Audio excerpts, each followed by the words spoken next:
Olá, amorcitos! Como estamos, nono ano? Chegamos à nossa aula número 7, galera. Como é que vocês estão? Estão curtindo? Estão compartilhando? Estão deixando suas mensagens para mim? Eu espero que sim. Galera, hoje nós vamos ter mais um pouquinho, uma continuação do meu condicional e também vamos falar um pouquinho sobre histórias em quadrinhos em espanhol. Então vamos ver o que é a nossa aula de hoje. Hoje nós vamos trabalhar o uso do si, mais... Opa, lá foi o meu lapisinho querendo passar. Nós vamos usar o si, mais o imperfeito do subjuntivo, que o meu marcador tá ruim aqui hoje, e o condicional. Como é que eu vou fazer esse tipo de uso? E também las historietas. Las historietas são as HQs, que são as histórias em quadrinhos. Vamos começar então com a parte da gramática. Se mais imperfeito do subjuntivo mais condicional.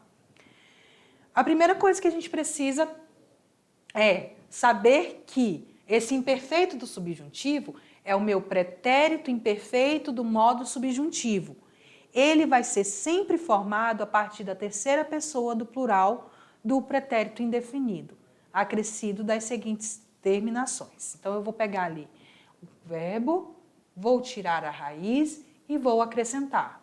Cantara, cantaras, cantara, cantáramos, cantaras, cantara. Comiera, comieras, comiera, comiéramos, comieras, comieram. Bibiera, bibieras, bibiera, bibiéramos, bibieras, bibieram. Eu sabendo como é as terminações para cada tempo verbal, para cada pessoa do meu verbo, quais são as desinências, ara, aras, ara, áramos, arais, aram, iera, ieras, iera, ieramos, ieras, ieram. Depois disso, eu vou pegar o uso clássico do imperfeito do subjuntivo é com o condicional. O uso mais comum é a oração principal para expressar que o momento de qual é o momento de fala do que se diz na oração com o si, que é o contrário da realidade. É aquela questão de dizer assim, se eu tivesse feito tal coisa teria acontecido. Então é o nosso se em português, que é o se em espanhol. Se eu tivesse feito, se eu tivesse ido. Porque a situação principal, todavia, não ocorreu. Uma mudança no conteúdo da oração com o si também mudará o seu conteúdo da principal. Ou seja, quando eu coloco esse si aqui, eu vou dizer o verbo da ação que deveria ter acontecido e o que aconteceria se ela tivesse acontecido. Nossa, professora, é muita coisa ali de dúvida. Isso mesmo, o condicional é isso, é a dúvida, é a incerteza, é o se acontecesse. Então vamos ver ali em frases como é que é esta questão. Olha só, se tuviera dinheiro, viajaria a Granada em julho. Se eu tivesse dinheiro, eu viajaria a Granada em julho. Olha aí, é a possibilidade que você tenha dinheiro em julho. Ah, se eu tiver dinheiro, eu vou viajar. Mas se eu não tiver, eu não vou. Se tuviera dinheiro, iria ao cine agora. Não me é possível ir ao cinema, não é possível eu ir. Então, ele vai ter esse se tuviera, ele tem essas duas possibilidades. Na primeira frase, é possível que eu tenha em julho, né? Pode ser que aconteça, pode ser que eu não tenha. Quando eu estou falando de algo ali do momento, olha a hora aqui, o meu marcador temporal de momento. Se tuviera dinheiro, iria ao cine agora. Então, se eu tivesse dinheiro, eu ia ao cinema agora. Ele está indicando alguma coisa que não é possível acontecer, porque é neste exato momento. Então, daqui a 2 minutos, não tem como eu conseguir dinheiro suficiente para ir ao cinema. Mas daqui até o mês de junho eu posso talvez conseguir o dinheiro para viajar. Entenderam? É a condição. É dizer que talvez eu poderia fazer, ou ainda, o porquê que eu não pude. Esses tempos parecem muito mais competitivos. Eu já fui traduzindo a frase, voltando aqui. Estos tiempos parecem muito mais competitivos que quando usted empezó em Hollywood. ¿Cree que conseguiria triunfar se tuviera que hacerlo ahora? Estes tempos parecem muito mais competitivos do que quando você começou em Hollywood. Você acredita que você conseguiria triunfar se tivesse que fazer agora? Então ele está dizendo ali, será que você conseguiria mudar ali o seu triunfo, a sua glória do passado, se você tivesse que começar agora, já que é um momento diferente?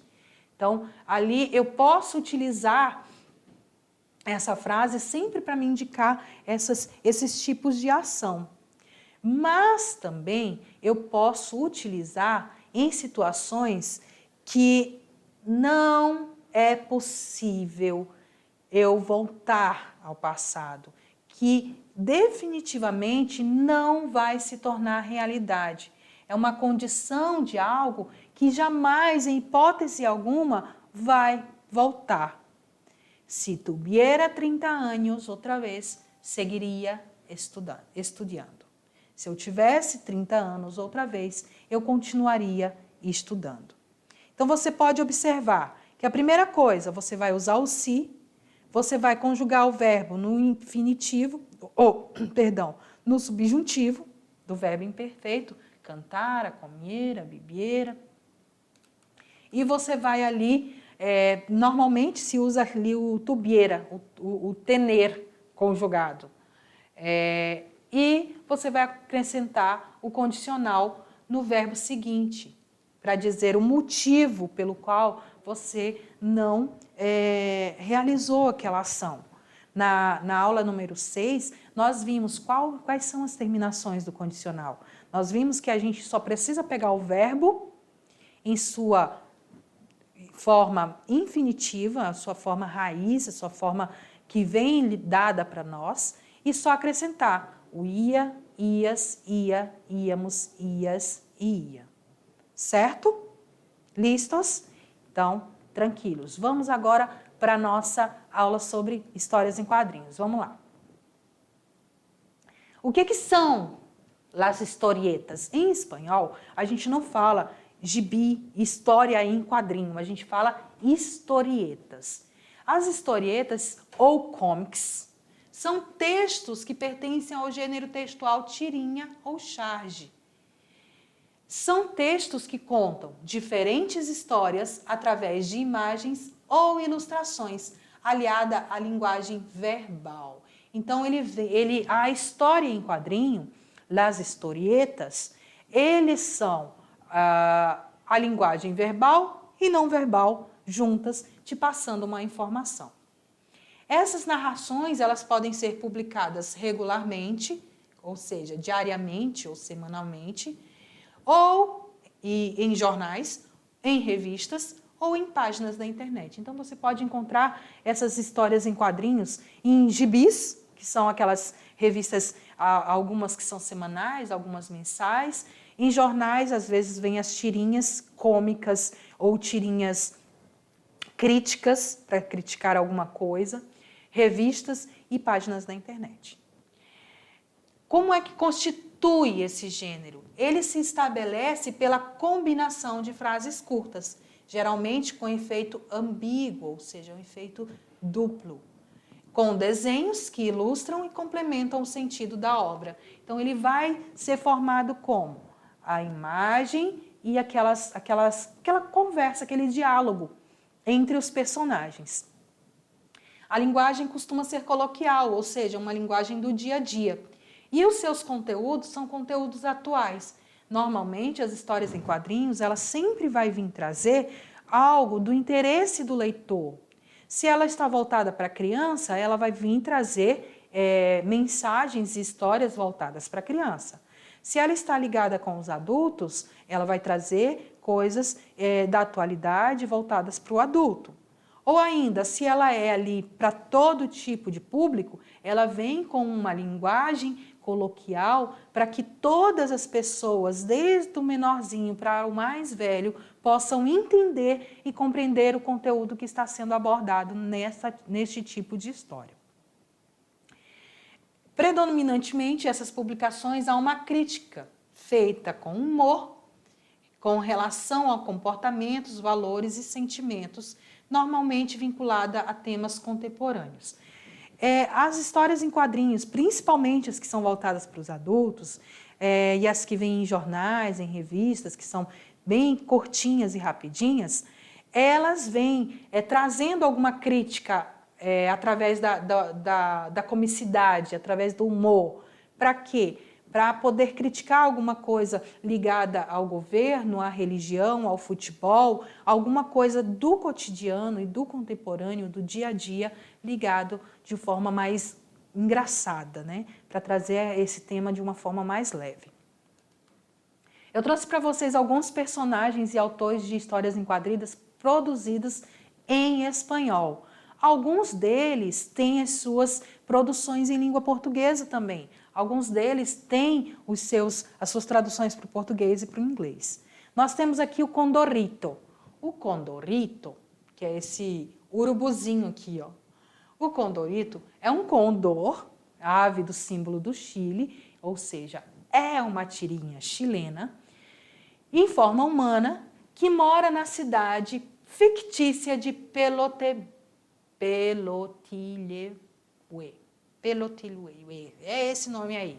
E tem um cachorro. E esse cachorro, olha que engraçado, uma ave que tem um cachorro. Ele tem o nome de Washington. Ele representa de maneira caricata o latino-americano, pobre, mas que sempre dá um jeitinho de sobreviver, trabalhando o menos possível. É aquele preguiçoso, né? Quanto menos ele trabalhar, para que ele só possa sobreviver, é o que ele vai fazer. É quase que o jeitinho brasileiro, né? Ele tem esse Condorito, ele tem uma característica ali dos nossos brasileiros também. O jeitinho brasileiro. Ele sempre vai dar esse jeitinho para sobreviver, trabalhando o menos possível. Ele é alegre e gosta de celebrar com os seus amigos. Nas suas tirinhas, existe sempre alguém que é alvo de piadas ou que está metido em alguma situação constrangedora. O Condorito, ele sempre está ali, fazendo piada com alguém, mostrando alguém em uma situação não muito agradável, e ele vai trazer essa alegria, essa brincadeira. Então, se você tiver a oportunidade e a curiosidade, procura lá na internet uma tirinha do Condorito.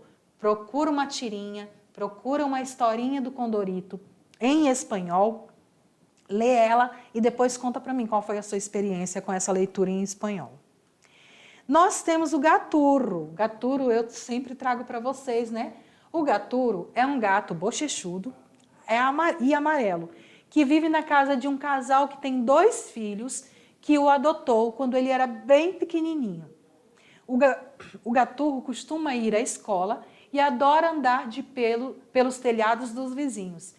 Ele é muito romântico e completamente apaixonado pela Ágata. Lembra que a gente viu ele falando sobre as coisas que ele gostaria de fazer pela Ágata lá na aula número 6, que a gente trabalhou o condicional? Pois é, ali você já pode perceber o quão apaixonado que é o Gaturro pela Ágata. Ele inventa muitas técnicas para conquistar, para tentar beijar, para tentar abraçar ela, para tentar ficar perto dela. Só que ele nunca consegue, porque ao mesmo tempo que ele tenta, ele sempre faz alguma besteira ou fala alguma besteira que faz com que ela se afaste dele. Ele representa um anti-herói, um sonhador e é observador do mundo e da vida cotidiana. Então ele sempre vai fazer ali críticas ao dia a dia, voltada novamente para cômico, para o humor, mas sempre também muito sonhador, muito crítico das coisas do dia a dia. Nós temos também em espanhol, ela é muito conhecida, é a Maitena. A Maitena, na verdade, ela é uma pessoa real. Essa pessoa real é o nome, é a própria cartunista. Ela é argentina. Ela, se você colocar ali no Google, colocar Maitena, você vai ver ela em desenho e vai ver ela pessoalmente. É idêntica, é a mesma pessoa. A Maitena Burundan Rena não é um personagem, mas sim uma escritora e cartunista da Argentina, criadora de tirinhas que relatam dilemas e agruras da mulher moderna através dos tempos, dos modismos e das mudanças de padrões de comportamento desde a década de 1960. Então, se você observar, a Maitena, ela vem trazendo tirinhas cômicas mostrando todas as coisas que uma mulher passa. É bem feminina e bem feminista também, mostrando todas as tristezas e brigas e confusões que pode aparecer na vida de uma mulher. Agora eu trouxe para vocês a mais encrenqueira, conhecida e famosa garotinha argentina, que é a Mafalda. A Mafalda, ela é uma garota argentina. Lá na Argentina tem até uma praça com uma estátua dela.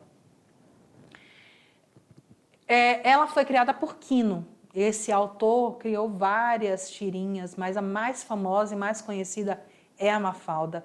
É a que mais teve tradução para o mundo inteiro.